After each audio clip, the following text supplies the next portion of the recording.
First, thank you all for attending today.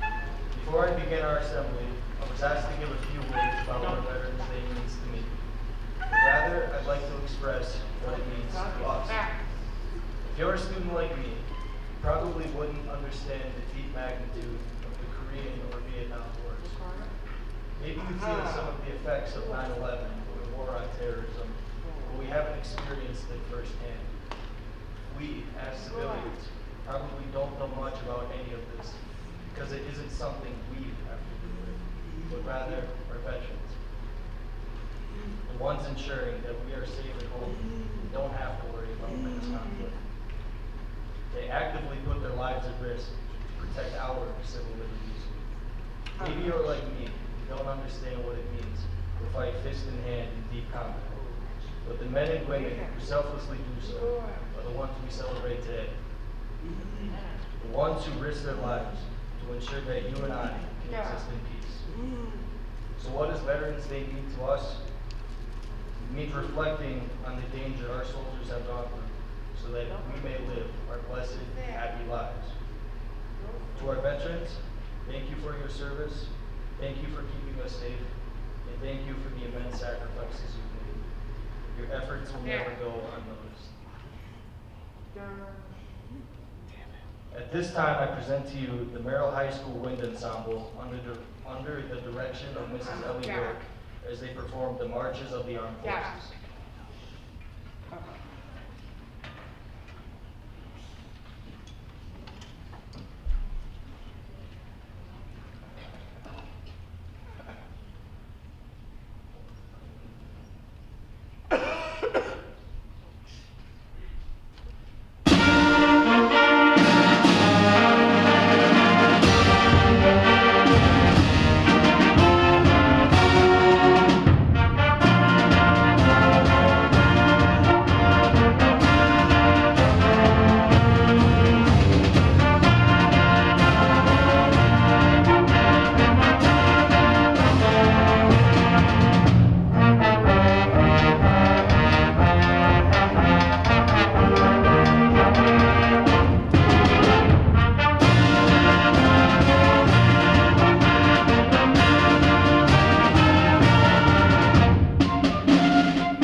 rise in silence for the presentation of the colors.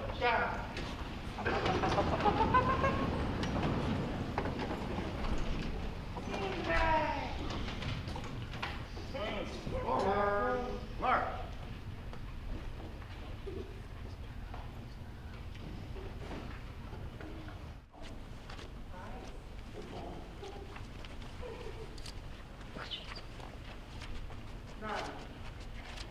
You go ahead.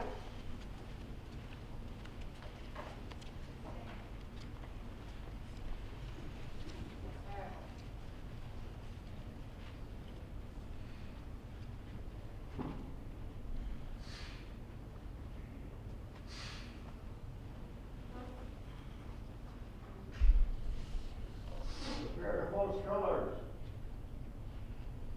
Post.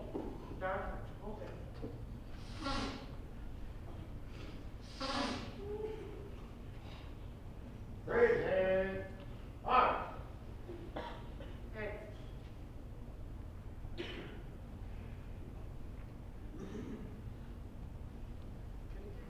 Order. Mark.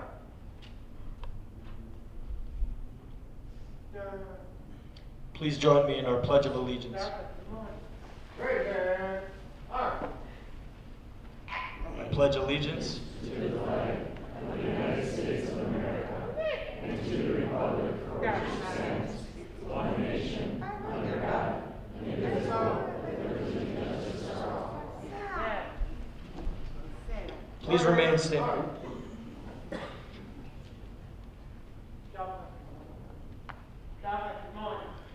Please remain standing as the Merrill High School Vocal Jays, under the direction of Mr. Perry Scott, play our national anthem.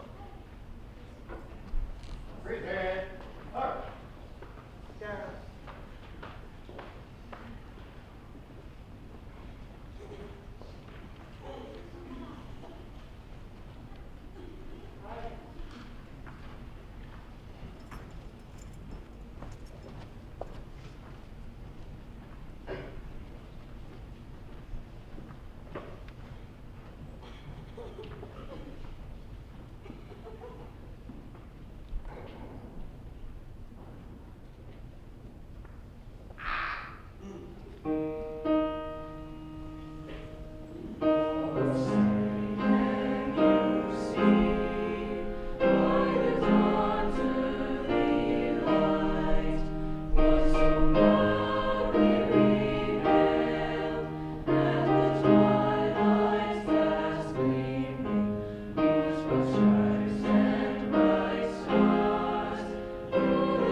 You may be seated.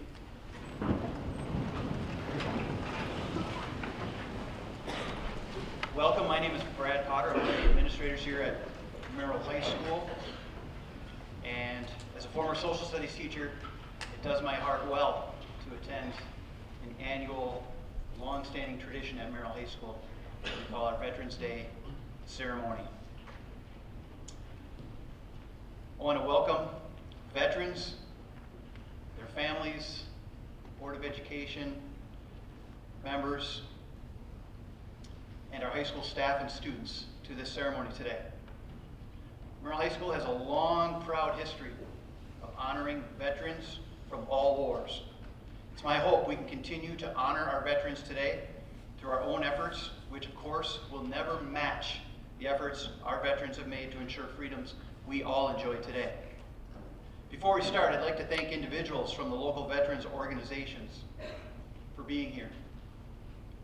I'd like to recognize the efforts of those who helped plan and prepare for today's event, our IT and custodial staff, the choir, the band, the directors, and a very big thank you to some very dedicated National Honor Society student members who had a large role in this that you don't necessarily see.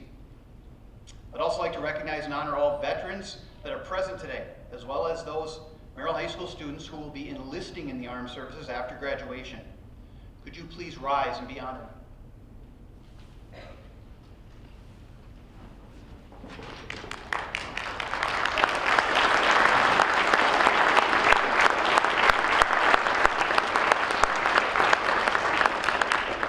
Thank you.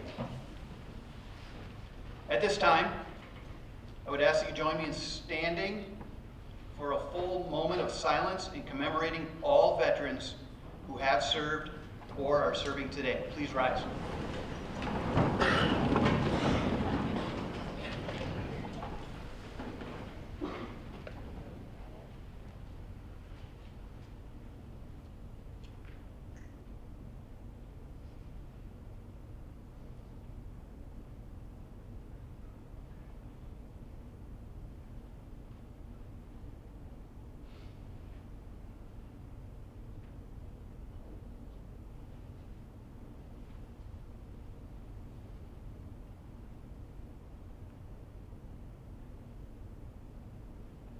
Thank you. You may be seated.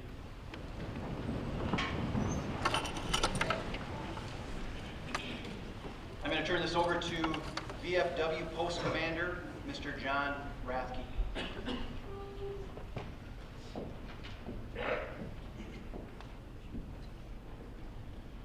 Good afternoon, everyone. First off, I want to thank Brad for having us here, students, for allowing us to come into this facility. It means a lot. A lot of places, a lot of countries, we wouldn't be able to do this. But I'm here mainly for the Voice of Democracy competition that a lot of us have heard of, but not all of us. What is the Voice of Democracy program? Since 1947, the Voice of Democracy has been the Veterans of Foreign Wars premier scholarship program. Each year, nearly 40,000 high school students complete for more than $2 million in scholarship awards and incentives. Prizes of scholarships can be awarded or are awarded at the post level, district level, state level, and then national level. National level, if you take first place, that's $35,000 towards your scholarship. This program is outstanding. We enjoy doing this every year as veterans. So I'm here to announce this year's winner, which is Olivia Barker. Could you come forward, please? It is a great honor.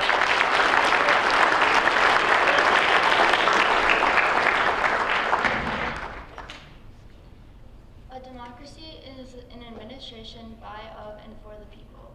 A democracy allows ordinary people like you and me to have a direct voice in who governs our country and how they do it. The United States chose this system of government over 225 years ago so that its citizens could have input in our country's important decisions.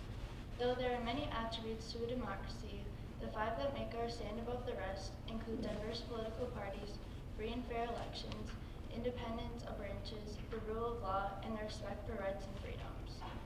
Political parties give citizens opportunities to choose leaders, influence laws, and run for office. When someone joins a political party, they are exercising their basic democratic rights, whether they are voting, donating money, or volunteering. It is important that we allow and tolerate different political parties so that all viewpoints are acknowledged. Having different political parties within our country allows there to be checks and balances when we feel our leaders are not acting in our best interest. It is healthy to have political parties with different points of view challenging one another so that new ideas are heard and all citizens feel represented. What is most important is that each political party remains united in the goal of making our country the best version of itself for the people. Another important attribute of our democracy is our system of holding free and fair elections to elect our representatives. This characteristic is what sets us apart from other countries that claim to be a democracy. We have come a long way in ensuring that our elections are as fair and honest as possible. Our country also ensures that anyone of legal age can vote, regardless of what is in your bank account or what color your skin is. We also ensure that all voting is done privately so that voters feel safe to vote as they wish and are not pressured or bullied to vote a certain way. We have made it illegal to bribe others or promise gifts to them in return for their vote. We have created and improved upon ballots and systems for counting votes to ensure that results are reported accurately. These safety measures have made our system of electing leaders stay strong and allow citizens to trust that their leaders are who the majority chose. A third attribute of our democracy is the independence of each of our branches of government. Our system of checks and balances is important to our democracy because no one branch can act without the other two branches giving their input. This ensures that no branch can abuse its power.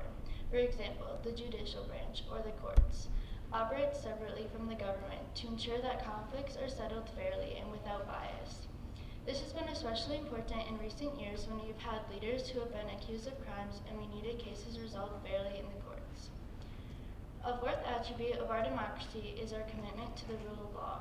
This means that in the eyes of the law, all citizens are treated equally and are considered innocent until proven guilty. This is essential to our democracy because it helps to preserve the rights of all people regardless of their circumstances.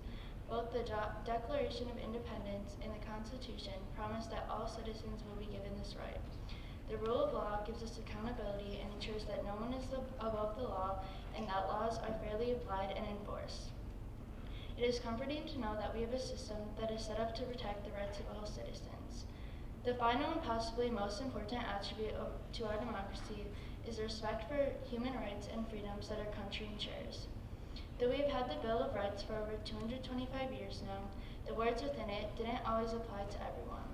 We have learned hard lessons about how important it is to recognize and value rights of all citizens regardless of their race, gender, religion, age, or income. We can still improve on this as a nation. However, by respecting our fellow citizens and recognizing their rights to express themselves as individuals, we make the people in our country feel valued, so they will in turn remain loyal to our country. In conclusion, the democracy we enjoy in our country is made up of many complex parts that could not operate independently. What makes our recipe for democracy work in the United States is that it's completely centered on the rights and responsibilities of its citizens. What makes people want to be a part of our democracy is that they know that they will be a part of a system in which their voice and opinion matters. They are treated fairly and honorably, and they have a say in developing our future as a nation. For these reasons and more, I'm grateful to be a citizen of this democracy.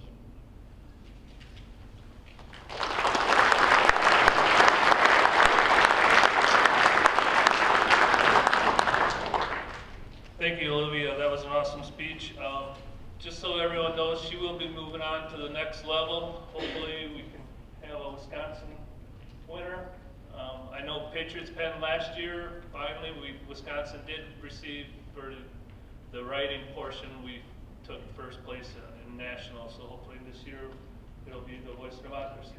And I want to thank everyone for letting us come into this facility to show this program off, and just remember next year, it's a great opportunity to have a scholarship. Thank you.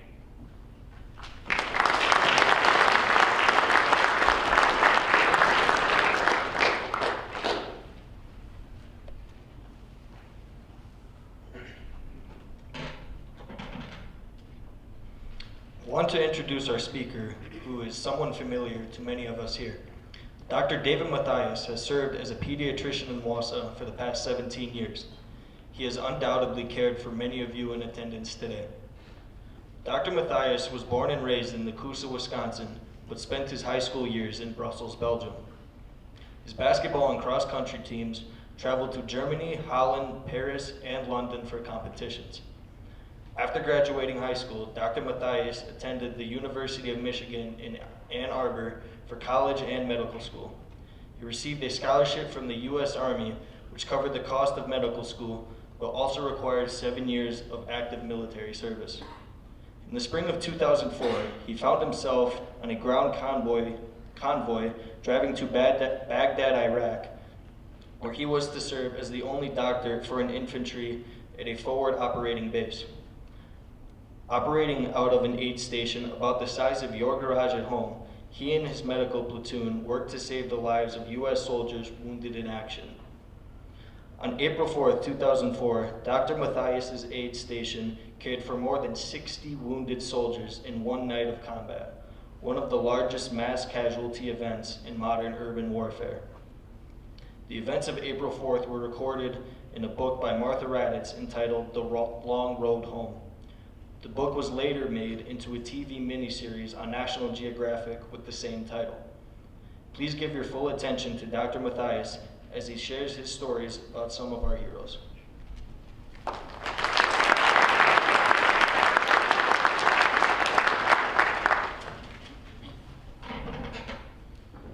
Well, as everybody has said, I sure appreciate the opportunity to come and share today. This is a really special event that your high school prioritizes talking about veterans and what they've done on your behalf. We're going to talk about heroes today and what makes a hero. And before I get too far into this, we're going to do an interactive exercise. So what I want you to do is take your right hand and put it up. Your thumbs up means I'm going to read a list of names. And this isn't a judgment value on that person, but it is I'm just curious. If I read this name and you say, yeah, that's one of my heroes, put your thumb up, okay? If I read the name and you go, nah, not so much, not really one of my heroes, put your thumb down. And if I read a name and you have no idea who this is, I want you to put your palm up, okay? Everybody ready? Thumbs up, thumbs down, palms up. First one, Giannis Antetokounmpo. I see some palms. How is that possible in Wisconsin? I see lots of thumbs up. Yeah, Giannis. How about the next one, LeBron James? Yeah, I see a few more thumbs down here, maybe a couple thumbs up. This one will be interesting. Jordan Love. Kind of mixed right now, right? Yeah. Changing categories here. Taylor Swift. Ooh, okay. You know what I see there is some passionate thumbs up and thumbs down. Ed Sheeran. Ooh, more thumbs down. Okay. We're learning something about each other today, aren't we? Hugh Jackman. Okay, see a few thumbs up, good. Kevin Hart. Okay. All right, here's a better one. Captain America. Lots of thumbs up, right, for Captain America. How about Iron Man? Okay, I got another one for you. Dick Winters. I see lots of palms from the teenagers. All right, put your hands down. Thanks for participating. Dick Winters is actually one of my heroes, and the story of his service is captured by the miniseries called Band of Brothers. Came out in 2001. If you haven't seen it and you're in high school or above, I would recommend every red-blooded American watch that series. You'll have a much deeper appreciation for what our troops, what our veterans did in the European theater in World War II. But the thing about Dick Winters that was so impressive to me is you watch that series and you look at all the incredible things that he did and accomplished, leading troops into battle in some really awful situations. And I saw an interview with him where he was talking about his grandson coming up, and his grandson had started to learn some of the things that Dick Winters did in Europe in World War II, and he says, Grandpa, were you a hero in the war? And you know what Dick Winters said back to his grandson? He said, no, son, I was not a hero, but I sure served with a lot of them. So today I want to share with you a lot of the heroes that I served with. The rest of my talk today, they talked about that aid station, a whole lot like your garage, and not a whole lot nicer than your garage. But the things that we saw come through there were absolutely life-changing. I'm going to apologize in advance because I know I won't get through all these stories without having to stop. 20 plus years and it's still right here when I bring up some of these names. Some of these heroes that impacted my life, and I got to see them serve up close and personal. First hero I want to talk about that showed up in my aid station was a young man by the name of Specialist Lampkin. Happened to be one of my medics.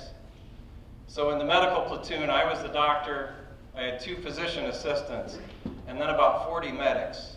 Most of them not a whole lot older than you all.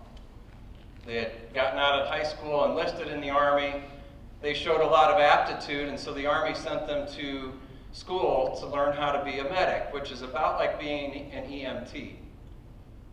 Not a single one of them had any combat experience when we got on that C-130 to go into Kuwait and then the ground convoy into Iraq. I'd never seen a battle wound, and truth is I hadn't either.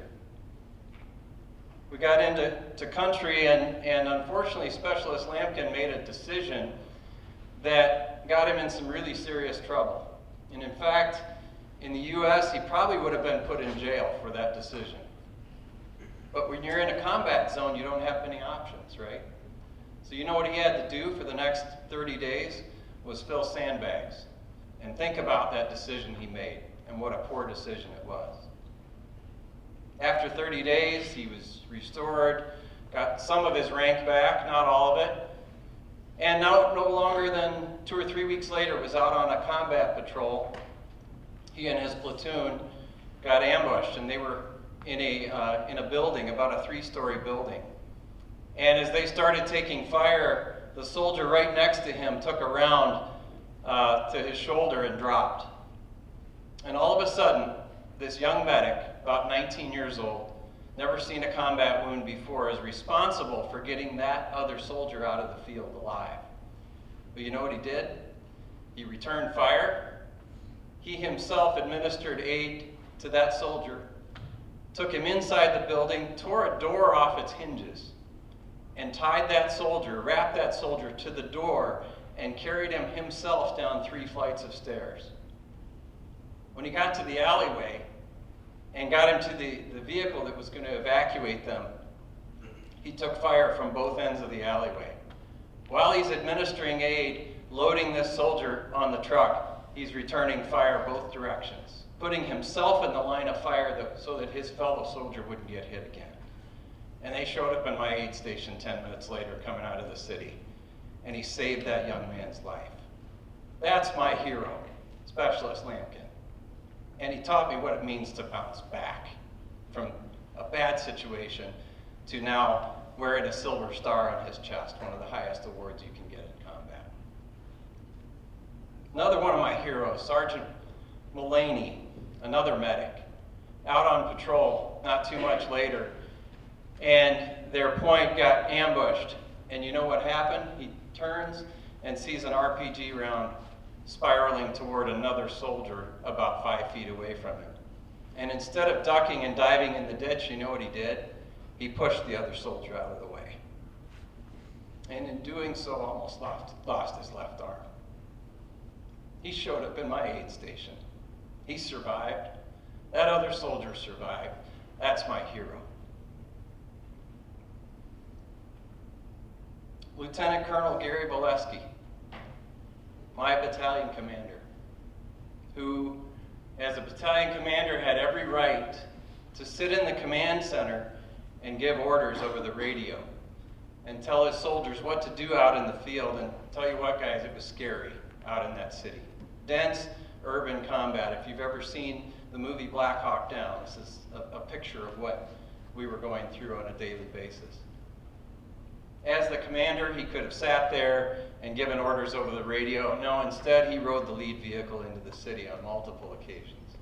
And he himself took fire, and one night took a round to his leg. Not a mortal wound, but he ended up in my aid station, and we cared for him. He survived, went on to lead our battalion throughout the entire tour, and later was promoted and eventually retired as a 3-star general. Gary Waleski, one of my heroes that showed up in my aid station. Captain Tommy Laird, one of my physician assistants.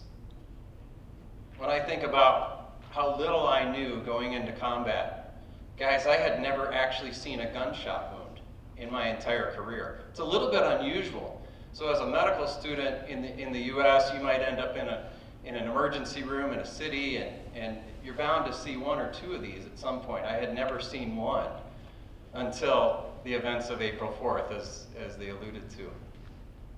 Well, Captain Laird had seen more than his share. He had about 16 years of active duty service and spent time taking me by the shoulder and helping me understand what it was to serve in a combat aid station. I tell people, and have my whole time, he saved my life, literally, but he also saved the lives of lots of other soldiers by teaching the people around him. Captain Laird's one of my heroes because he used his experience to teach other people, and in doing so, saved our lives and the lives of a lot of other people.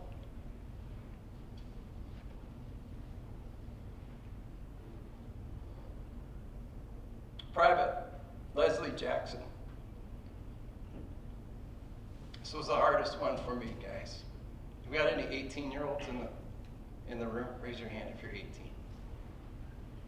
Almost 18, a lot of 17-year-olds. This young woman served in our support platoon, our support battalion, and every day got out on the road. She was trained as a cook for the Army. We didn't need her as a cook. We had civilian contractors that cooked our food. So what she did, along with her other fellow soldiers, was run convoy routes, supply chain, bringing in mail, bringing in food, taking patients out that needed to be evacuated every single day. And I'll tell you what, one of the most dangerous jobs. And this 18-year-old girl, young woman, young enough to be a pediatric patient of mine, was on her convoy one day doing the right thing, serving her country, wearing the flag on her shoulder, and took an IED right next to her vehicle. They brought Leslie Jackson into me to say, "Doc, can you save her?" And despite everything we tried that day, we couldn't bring her home. When I got back from Iraq, I reached out to Leslie's mom. And we exchanged some messages. She said, "I'm sorry, Dr. Mathias, I'm not ready to talk about this. Leslie was my only daughter." An 18-year-old girl serving her country so that you and I can live free and enjoy the life that we enjoy here, and gave her life for you and me. She's one of my heroes. How do we choose our heroes? I've shared with you 5 of them here. There are dozens more. If you got 2 hours, I got lots of stories to tell.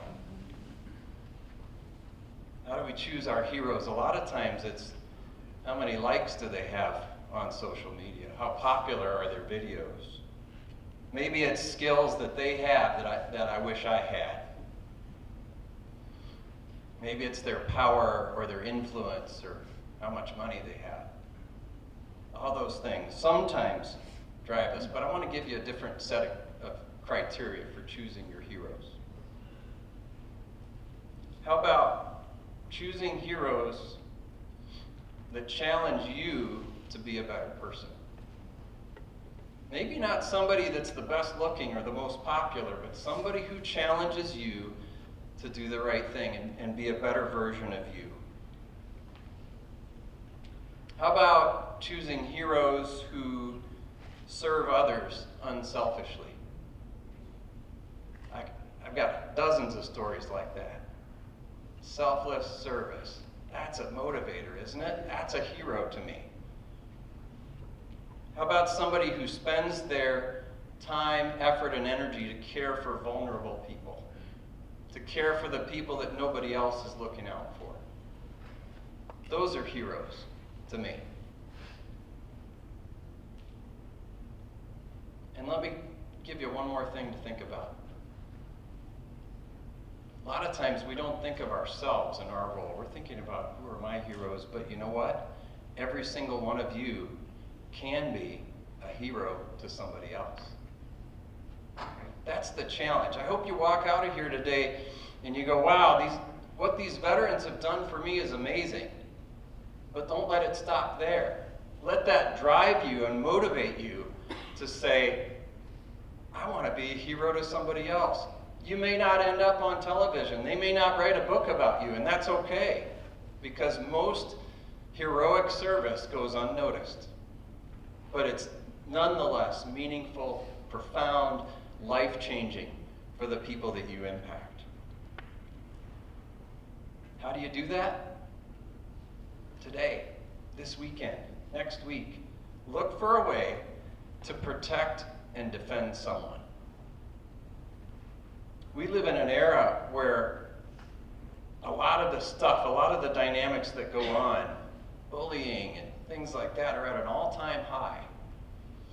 And you all have an opportunity to be a hero and step in and say, I'm not going to stand for that. Sergeant Mulvaney had to push somebody out of the way and took an RPG to the arm. But for you all, it might be in the cafeteria to say, it is unacceptable to have that kid sitting alone. It is unacceptable to speak that way to somebody, and you can be a hero in that situation. How about using the time, talent, and treasure that you have to elevate someone else around you? When we think about our careers and when we think about where we're headed, what do we think of often? I want a good job, I want to make a lot of money, I want to have a nice car and live in a great home and have a great family. And those are wonderful things. I've enjoyed all of those things. But I'm going to tell you that the most fulfilling stuff is when you work and spend your time, talent, and treasure to elevate other people, whether that's right in your community or halfway around the world. Look for those opportunities. Look to be a hero, not so that other people stand up and applaud, but so that you impact the lives of people who are vulnerable. Choose your heroes wisely. Be a hero to other people. Before I step down, I want to give you one more thing to think about. How many of you have walked into Culver's or Starbucks or Target and have seen a veteran wearing a hat? World War II veteran, Vietnam veteran, raise your hand. Have you seen it? We've all seen it, right?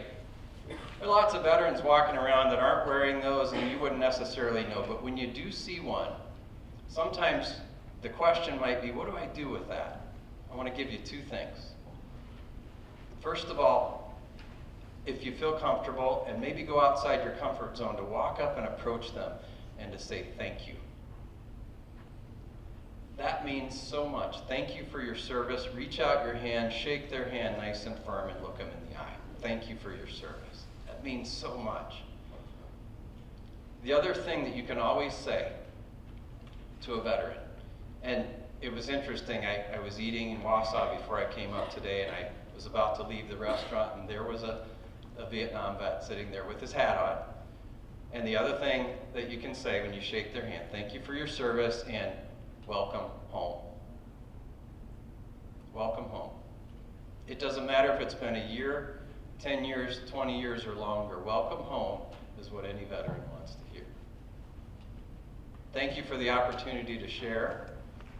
If anyone wants to know any more stories, if you want to stand around and talk afterwards, I'll be here. Thank you for the opportunity to share with you today.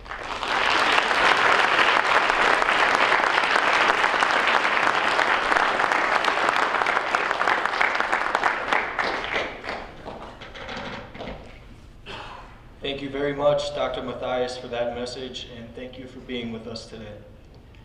Once again, we will hear from the MHS Wind Ensemble as they perform God Bless the USA by Lee Greenwood. After the musical selection, please rise for the playing of taps and the retiring of the colors. Out of respect and to honor all veterans, please wait for the ringing of the bell 11 times and then exit in silence.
Skyward. Hey, Chloe. Chloe. My name is Eric Mann. I'm a senior here at Merrill High School, and I want to first thank you all for attending today. Before I begin our assembly, I was asked to give a few words about what Veterans Day means to me, but rather I'd like to express what it means to us. If you're a student like me, you probably wouldn't understand the deep magnitude of the Korean or Vietnam Wars. Maybe you feel some of the effects of 9/11 or the war on terrorism, but we haven't experienced it firsthand. We, as civilians, probably don't know much about any of this because it isn't something we have to deal with, but rather our veterans, the ones ensuring that we are safe at home and don't have to worry about mass conflict. They actively put their lives at risk to protect our civil liberties. Maybe you're like me and don't understand what it means to fight fist in hand in deep combat. But the men and women who selflessly do so are the ones we celebrate today. The ones who risk their lives to ensure that you and I can exist in peace. So what does Veterans Day mean to us? It means reflecting on the danger our soldiers have gone through so that we may live our blessed, happy lives. To our veterans, thank you for your service, thank you for keeping us safe, and thank you for the immense sacrifices you've made. Your efforts will never go unnoticed. At this time, I present to you the Merrill High School Wind Ensemble under the direction of Mrs. Ellie Wilk as they perform the Marches of the Armed Forces.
Please rise in silence for the presentation of the colors.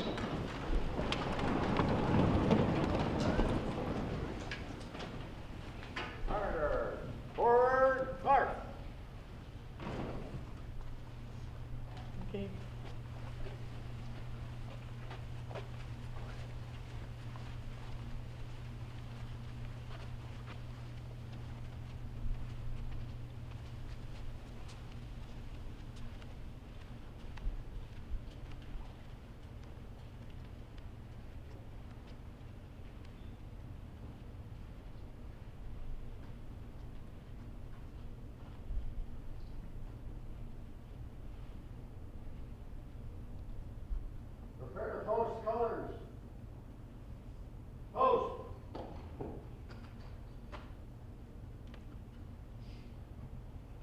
Please join me in our Pledge of Allegiance.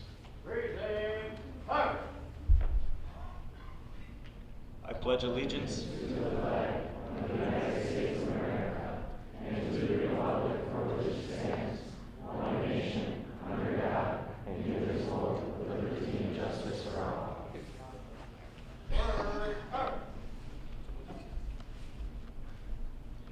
Please remain standing as the Merrill High School Vocal Jays, under the direction of Mr. Perry Scott, play our national anthem. Raising fire.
You may be seated.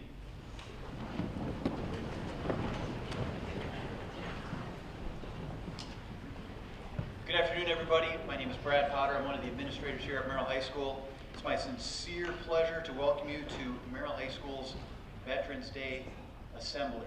As a former social studies teacher, it does my heart well to have this ongoing tradition here at Merrill High School. I want to welcome all veterans, their families, Board of Education and community members, and our high school staff and students who are here with us today.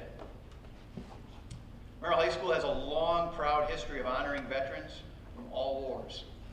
It's my hope that we can continue to honor our veterans today through our own efforts, which of course will never match the efforts of our veterans have made to ensure the freedoms that we all enjoy.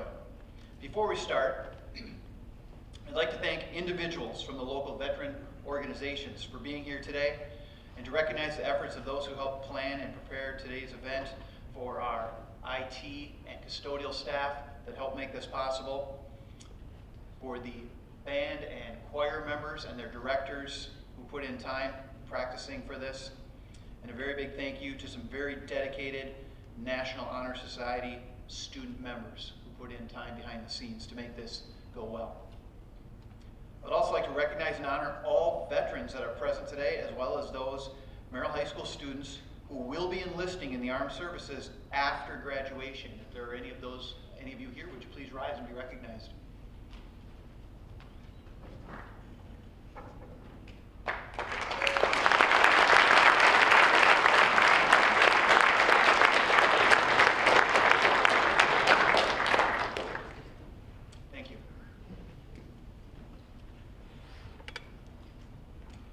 At this time, I'd like to ask that you stand and and join me in a full moment of silence in commemorating all veterans who have served or are serving today.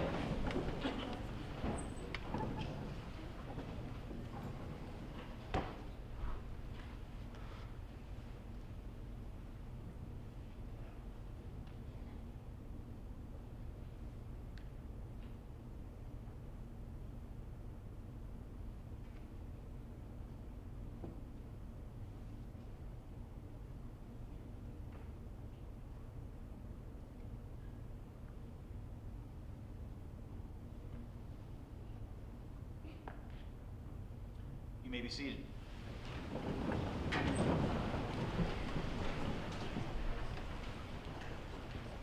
I'm going to turn it over to our VFW Post Commander, Mr. John Rathke at this time.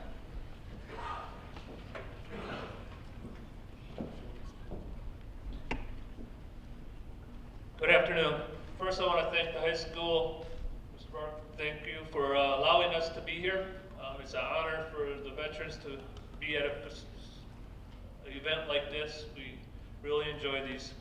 The reason I'm here, what is the Voice of Democracy program? Since 1947, the Voice of Democracy has been the Veterans of Foreign Wars Premium Scholarship Program. Each year, nearly 40,000 high school students compete for more than $2 million in scholarship and incentives. Prizes and scholarships can be awarded by post, districts, state, and national levels. The top scholarship for national is $35,000. Today I'm here to present you with Merrill's #1 scholarship award winner, Olivia Barker. Olivia, would you come up please? And she will be reading her speech.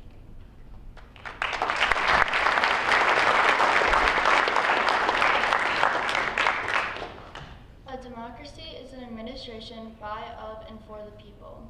A democracy allows ordinary people like you and me to have a direct voice in who governs our country and how they do it.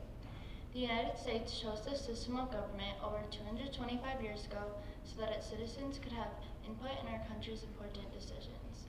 Though there are many attributes to a democracy, the 5 that make ours stand above the rest include diverse political parties, free and fair elections, independence of branches, the rule of law, and the respect for the rights and freedoms. Political parties give citizens opportunities to choose leaders, influence laws, and run for office. When someone joins a political party, they are exercising their basic democratic rights, whether they are voting, donating money, or volunteering. It is important that we allow and tolerate different political parties so that all viewpoints are acknowledged.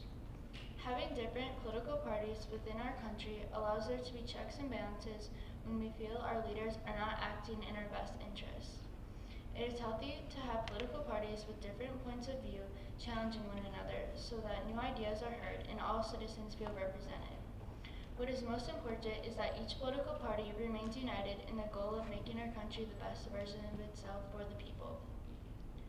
Another important attribute of our democracy is our system of holding free and fair elections to elect our representatives. This characteristic is what sets us apart from other countries that claim to be a democracy. We have come a long way in ensuring that our elections are as fair and honest as possible. Our country also ensures that anyone of legal age can vote regardless of what is in your bank account or what color your skin is. We also ensure that all voting is done privately so that voters feel safe to vote as they wish and are not pressured or bullied to vote a certain way. We have made it illegal to bribe others or promise gifts to them in return for their vote. We have created and improved upon ballots and systems for counting votes to ensure that results are reported accurately. These safety measures have made our system of electing leaders stay strong and allow citizens to trust that their leaders are who the majority chose. A third attribute of our democracy is the independence of each of our branches of government. Our system of checks and balances is important to our democracy because no one branch can act without the other 2 branches giving their input. This ensures that no branch can abuse its powers. For example, the judicial branch, or the courts, operate separately from the government to ensure that conflicts are settled fairly without bias. This has been especially important in recent years when we've had leaders who have been accused of crimes and we needed cases resolved fairly in the court. attribute of our democracy is our commitment to the rule of law. This means that in the eyes of the law, all citizens are treated equally and are considered innocent until proven guilty. This is essential to our democracy because it helps to preserve the rights of all people, regardless of their circumstances. Both the Declaration of Independence and the Constitution promise that all citizens will be given this right. The rule of law gives us accountability and assures that no one is above the law and that laws are fairly applied and enforced. It is comforting to know that we have a system that is set up to protect the rights of all citizens. The final and possibly most important attribute of our democracy is the respect for human rights and the freedom our country ensures. Though we've had the Bill of Rights for over 225 years now, the words within it didn't always apply to everyone. We have learned hard lessons about how important it is to recognize and value the rights of all citizens, regardless of their race, gender, religion, age, or income. We can still improve on this as a nation. However, by respecting our fellow citizens and recognizing their rights to express themselves as individuals, we make the people in our country feel valued, so that they will in turn remain loyal to our country. In conclusion, the democracy we enjoy in our country is made up of many complex parts that would not operate independently. What makes our recipe for democracy work in the United States is that it is completely centered on the rights and responsibilities of its citizens. What makes people want to be a part of our democracy is that they know they will be a part of a system in which their voice and opinion matters. They are treated fairly and honorably, and they have a say in developing our future as a nation. For these reasons and more, I am grateful to be a citizen of this democracy.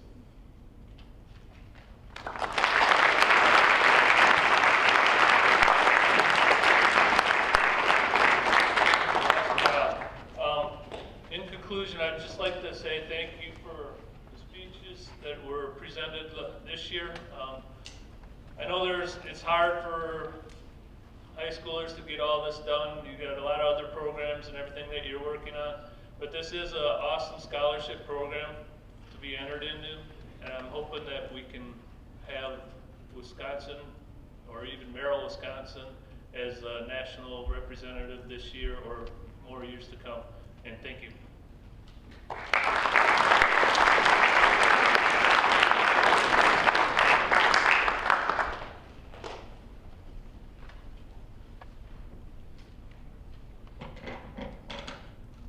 want to introduce our keynote speaker, who is someone familiar to many of us here.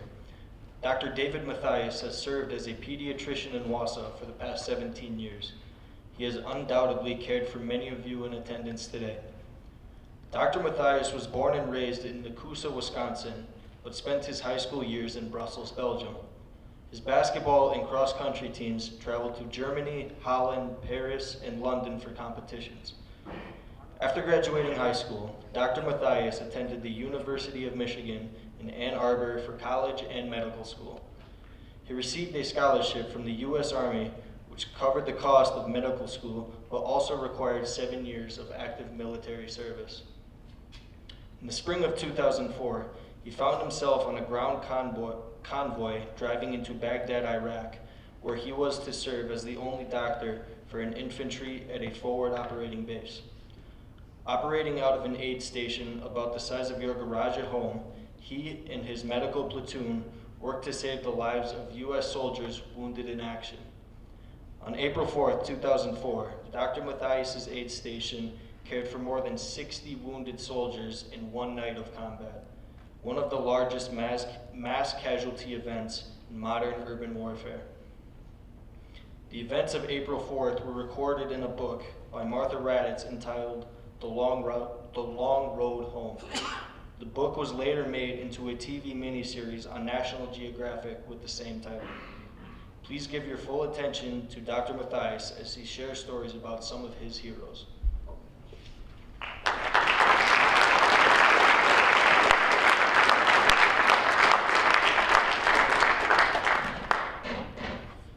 Appreciate the opportunity to come and share a few stories today. If my family were here, they'd say, watch out, because if I get comfortable up here, you might be sitting there for an hour or two. But believe me, I won't hold you here that long. Before we get too far, I want to talk about heroes. I want to share some of my heroes. But I'm always curious to get to know who's here. So we're going to do something interactive. You up for that? Yeah. Everybody take your right hand, put it up like this, show me a thumbs up, show me a thumbs down, and show me a palms up. Okay? So what I'm going to do, you can put your hand down. I'm going to read you a list of names. And I'm not asking you to judge these people's character or anything like that, but what I want you to do is if the person's name I read is kind of a hero to you, I want you to give me a thumbs up. If you go, nah, not so much one of my heroes, thumbs down. And if I read a name that you've never heard of, give me a palms up. Like, what are you talking about? Never heard of this person, right? Everybody ready? All right. First name is Giannis Antetokounmpo. I see some palms up. That's surprising for Wisconsin. All right, some thumbs up, some thumbs down. Okay, I got another one for you. LeBron James. Okay, again, mixed crowd. A few more thumbs down than up. Okay, this one will be interesting. Jordan Love. Oh, yeah. Okay, Good. great. All right, now we're going to switch gears here. Taylor Swift. You guys are pretty similar to the first group. Ed Sheeran. Okay. All right, I got a good one here. Morgan Wallen. Okay, good. Blake Shelton. Got a mixed crowd. All right. Shifting gears again. Hugh Jackman. Got some palms up on that. Got it. Kevin Hart. Okay. All right. Shifting gears again. Captain America. Okay. And Iron Man. Okay. Got another one for you. Dick Winters. Oh, I see some thumbs up. Probably see a lot of palms up. You can put your hands down. Dick Winters is one of my heroes. His story, his service story in the military is told through a series that came out in 2001 called Band of Brothers. And I imagine some of you have seen it. If you haven't, and you're a high schooler or older, my sincere belief is every single one of you should watch it at some point. Very difficult to watch because it is so realistic, it is so graphic, but it does tell a story of some incredible military service by a unit that jumped into Normandy on D-Day, June 6, 1944, and was involved in almost every major battle in the European theater over the next 18 months. Well, Dick Winters started out as a company commander for a company in combat, and to see his accomplishments, you would be blown away. Most soldiers in an entire career don't accomplish the things that he did in a matter of a year or 18 months in combat. Did some incredible things. But the thing that sticks with me about Dick Winters and why he's one of my heroes is that I saw an interview with him one time, and he talks about a time when he was sitting in his chair and his grandson came up and sat on his lap.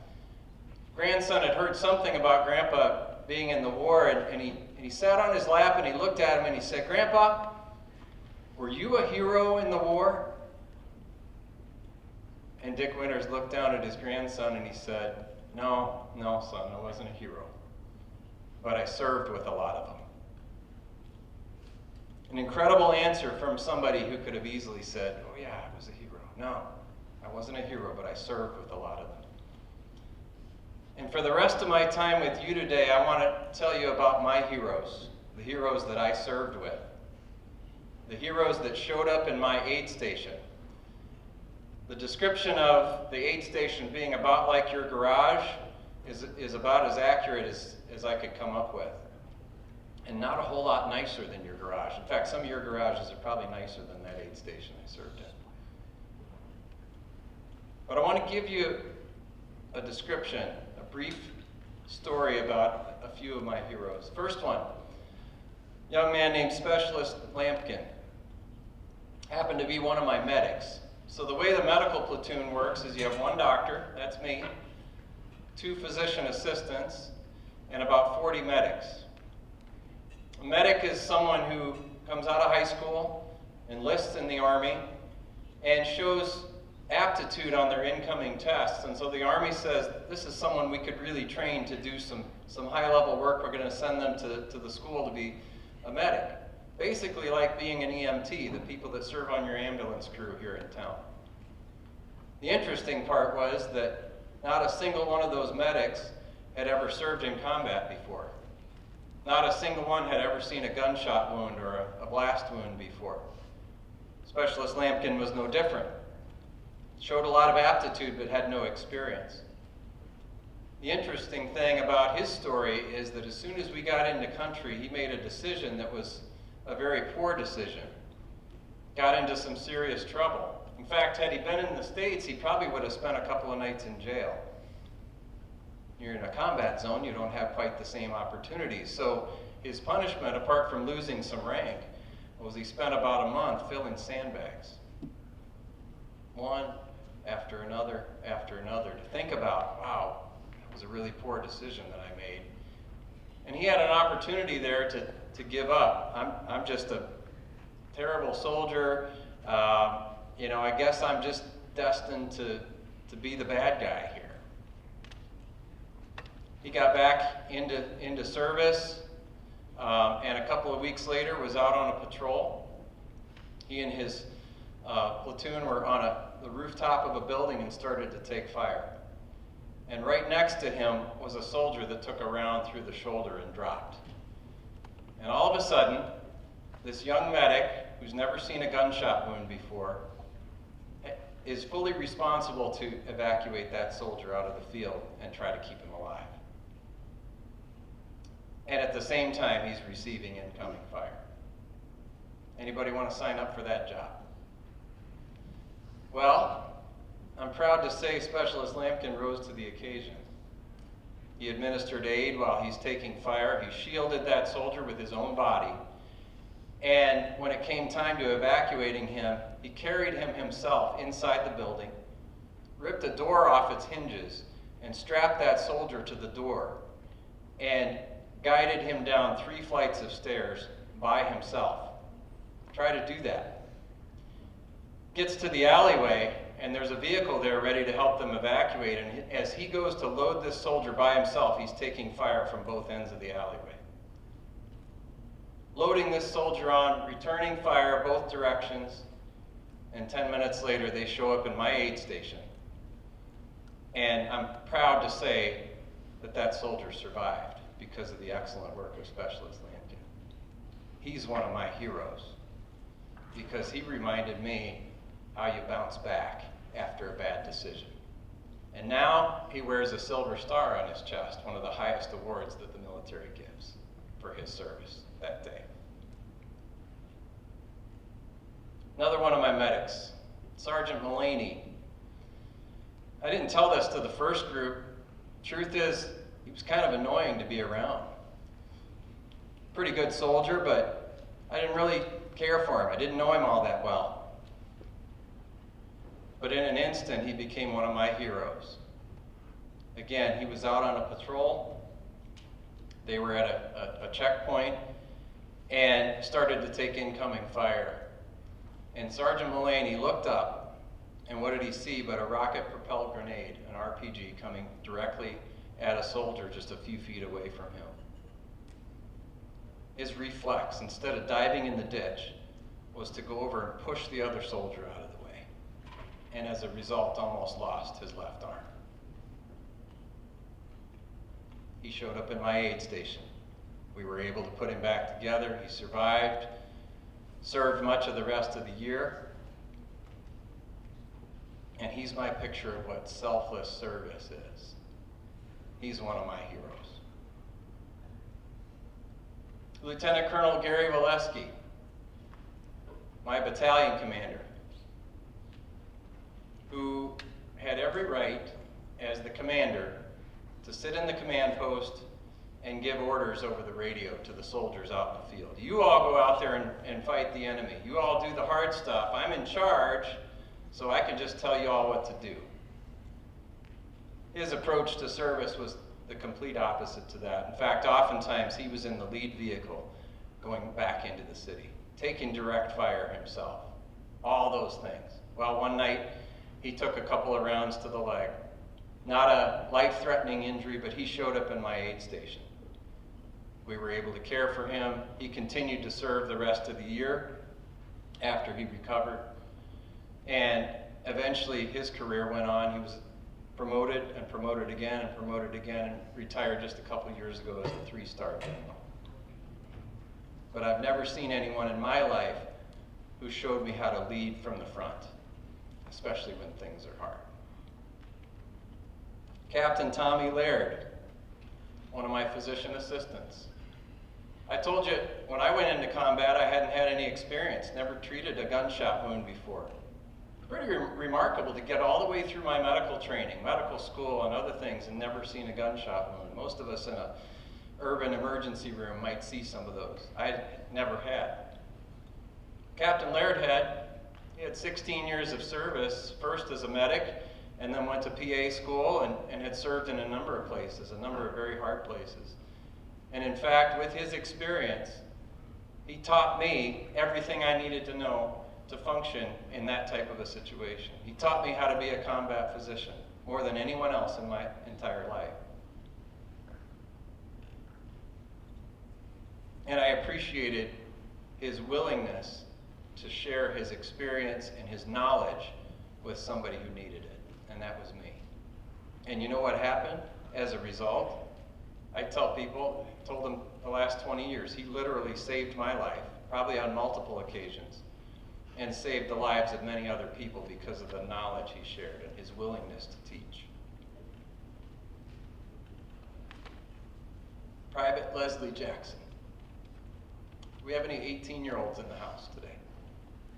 I know you all are freshmen and sophomores. The first group, we had a few hands go up, 18 years old.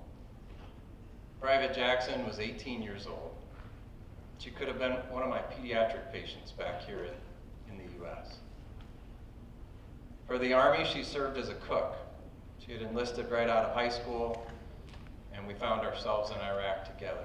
While we were there, the Army didn't need her to serve as a cook. We had civilian contractors that cooked our food. So what did our cooks do? They ran convoys back and forth through some of the most dangerous terrain that you can imagine. IEDs, small arms fire, RPGs. The most dangerous job there was to simply bring things back and forth, bringing in mail, bringing in food, bringing in some of the comforts of home. And one day, on one of those convoys, serving her country, wearing the flag on her shoulder, doing everything right, her convoy hit a series of IEDs, and one exploded right next to her vehicle. 15 minutes later, she showed up in my aid station. Doc, can you save her? And I'm sad to say, no matter what we did, we couldn't bring her home that day. 18 years old. When I got back from my tour, I reached out to her mother through a series of messages. And her mom replied and said, Dr. Mathias, thank you for reaching out. Thank you for caring for my daughter. I'm not ready to talk. Maybe someday. Leslie was my only child.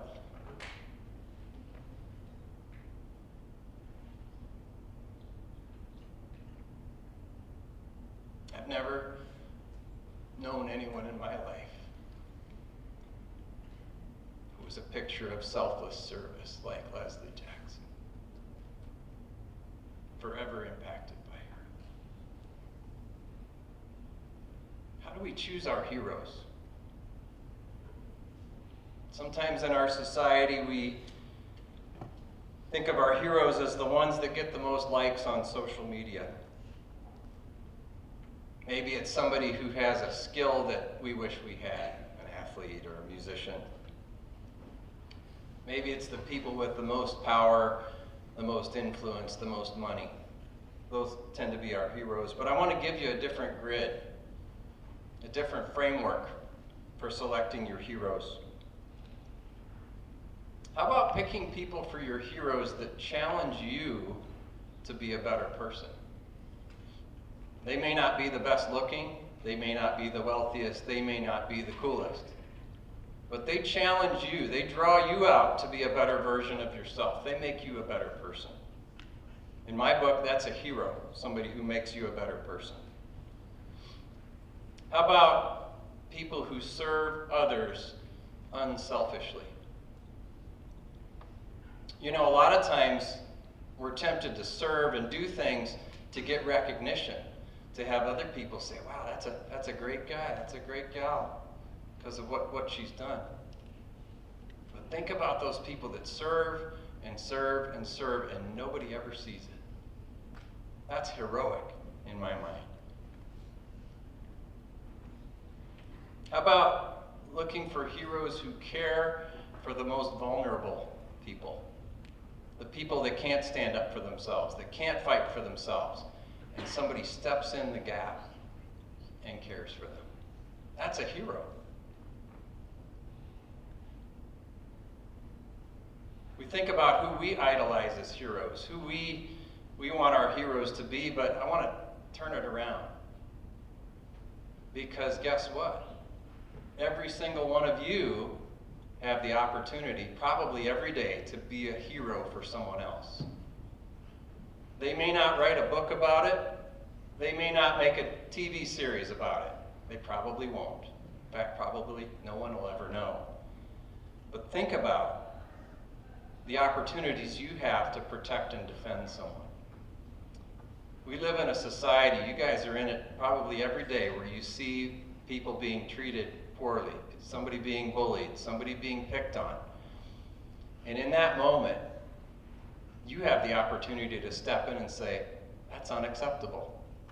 I'm going to step in and protect and defend that person who can't do that for themselves. That's heroic. It may never be seen, but to that person it will be deeply impactful. I would encourage you, as you think about your life, and you think about your career, and what is it that we think about when we say, well, I want to have a good life. Well, I want to get a good job that pays a lot of money. I want to drive a nice car and live in a nice house and have a good family, right? Those are all great things. And I've enjoyed every single one of those. But what if your life counted for something so much more than that? You used your time, your talents, and your treasure to impact the rest of the world in deep and profound ways. I can tell you that's some of the most satisfying work that you'll ever do, is the work that never earns a paycheck and the work that maybe no one ever sees. But you know in your heart that it had a deep and profound impact on somebody else that needed you. I would encourage you, as you think about your career, think in those terms. What problems in the world can I solve? What can I help? How can I make this world better? Before I leave, I also want to give you something else to think about. How many of you have been in Starbucks or Target or Walmart and you've seen a veteran walk in with a hat on? How many of you have seen it? Pretty much all of us, right? There are a lot of veterans walking around like me that may not have a hat on. You walk right past me and you wouldn't even know. But there are those that you can recognize readily. What do you do in that situation? Might feel a little bit awkward. You might think, gee, I'd like to say something, but I'm not sure what I would say. Let me give you two things. Walk up to that person. Might be a little bit out of your comfort zone, but walk up to that person, look them in the eye, shake their hand nice and firm, and say thank you for your service. That takes the thought out of your head and actually puts it into action. That will mean so much to that person, no matter who they are. And there's always one other thing that you can say to any veteran, and you can say it at that time, and that is, welcome home. Doesn't matter if they got off the plane last week or if they've been home 50 years from their combat service. But for you to say, thank you for your service, welcome home, will mean the world to them. And you might find yourself in a really interesting conversation at that point. And you might get to know somebody and understand what it means to serve in a totally new way as you share a conversation with that person. My wife laughs at me. I can't walk past anybody without doing that. And in fact, before I drove up here from Wausau today, I had that situation. I was about to leave the restaurant, and there was a gentleman with a Vietnam hat, and I went over and shook his hand, and we talked for a little bit. So take me up on that challenge. Look for those opportunities. And today, tomorrow, next week, next month, look for opportunities to be a hero to somebody in your world. Thank you for your time.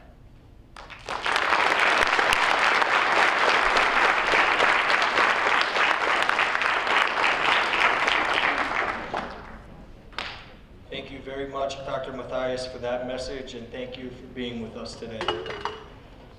Once again, we will hear from the MHS Wind Ensemble as they perform God Bless the USA by Lee Greenwood. After the musical selection, please rise for the playing of taps and the retiring of the colors. Out of respect and to honor all veterans, please wait for the ringing of the bell 11 times and then exit in silence.